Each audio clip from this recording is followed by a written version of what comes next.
ሰማኝማ ይሁን A50 Pro Max እኮ ሰለቸኝ። እና ምን ችግር አለው? እንቀይሯለና አንድ የሚመጣ ሰው አለ፣ እሱ ይዞልሽ ይመጣል። ይሁንዬ እንደዛ ከሆነማ ያየሁት አውትፊት አለ። ችግር የለውም። የምትፈልጊውን ነገር ቴሌግራም ላይ ላኪልኝና ይዞልሽ ይመጣል። እሺ አባቴ። የኔ አባት ሽንት ቤት ደርሼ ልምጣ? እሺ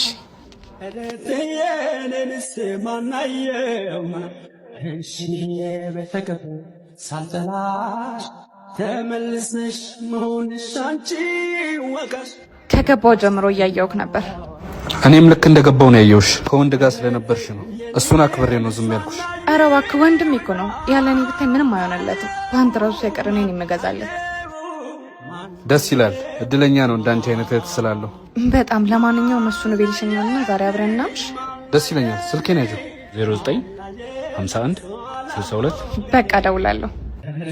ስንቱ አለኮት ይብላኝ እንጂ ላንቺ ተማርኮ የኔ ፍቅር እማዬ እኮ ደውላ ነበር እና መሄድ አለብኝ እኮ አብረን እንሂዳ። እኔም በዛውም ጠይቃቸዋለሁ። ምን ይዘንላቸው እንሂድ? አይ ብቻዬን ነው ልታገኘኝ የፈለገችው። እሺ ስልክሽን ስጪ፣ እሷን ቀለበቷንም ስጪ፣ ቦርሳሽንም አምጪ። እንዴ ምን እያረክ ነው? የራሴን ሂሳብ እከፍላለሁ። የራስሽን ሂሳብ ከፍለሽ ውጪ። ምን እያልክ ነው? ብር ያለው እኮ ቦርሳ ውስጥ ነው። ቦርሳ ውስጥ ያለው የራሴ ገንዘብ እንጂ አንቺ ገንዘብ አይደለም። ምትከፊው ከሌለሽ ደግሞ እቃ ማጠብ ትቻለሽ።